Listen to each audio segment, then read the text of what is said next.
So mga par, matapos nga po mag-impose ang WBC ng $5,000 na multa kay Ryan Garcia dahil hindi ito pumasa sa weight limit ng 14 days weigh-in bago ang bakbakan nito kontra kay Mario Barrios. Kung saan mga idol, tumimbang si Ryan Garcia dito ng 154.2 pounds. Kaya marami tuloy ng mga boxing fans ang nagsasabi, lalo na ang kampo ng mortal na kaaway nito na si Devin Haney, na wala daw ulit balak si Ryan Garcia na kunin ang tamang timbang kagaya sa ginawa nito sa laban niya kay Haney na nag-overweight ito na mahigit 3 pounds. Bagamat pinatahimik naman ni Ryan Garcia ang kanyang mga haters, mga boss. Dahil sa 7 days weigh-in before the fight, easy lang kinuha ni Ryan Garcia ang tamang timbang na 151 pounds. Tumimbang na kasi ito mga idol ng 149.4 pounds. Kaya hindi totoo mga boss ang sinasabi ng iba na magpapa-overweight ulit si Ryan Garcia sa laban nito kay Barrios. Halos 2 pounds na lang ang kailangan ibawas ni Bagito. Makukuha na nito ang timbang sa welterweight. Meron pa ito 7 araw para gawin ang bagay na to. At merong mga report mga idol na mababawi daw ni Ryan Garcia ang $5,000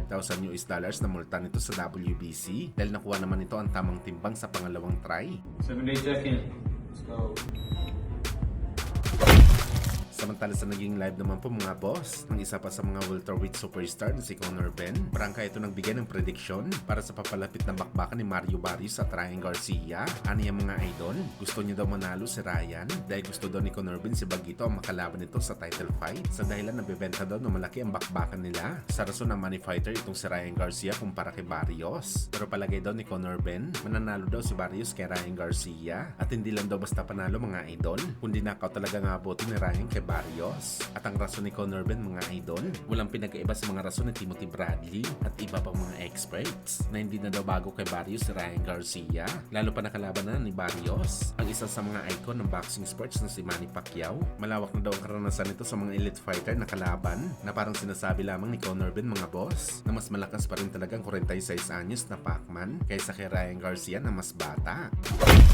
Sa kabilang banda naman mga idol, Japanese fighter na si Yukinori Iguni, hindi pala inaasahan na si Marlon Tapales ang kanyang makakalaban sa buwan ng April. Nagulat daw siya mga idol sa press con na si Marlon Tapales pala ang kalaban nito dahil ang abiso daw sa kanyang mga idol, lalabanan nito ang isa pa nating pambato na si Jerwin Angcahas, isang top boxer din sa super bantamweight, pero last minute daw nagiba ang kanyang kalaban. Dagdag pa ni Oguni, nagulat daw siya hindi dahil takot ito lumaban kay Marlon Tapales. Nagulat daw siya dahil mas malaking isda ang binigay sa kanya sa bakbakan. Proud na daw ito na makalaban si Angcahas na dating kampyon, pero mas lalong na-excited daw siya mga boss na makalaban ito ang dating nakalaban ng number 1 na fighter sa kanilang bansa. Walang iba kundi ang Japanese monster na Uya Inoue. Kaya para kay Oguni gagawin niya daw ang lahat para makapagbigay ng magandang laban sa April sa Japan. はい。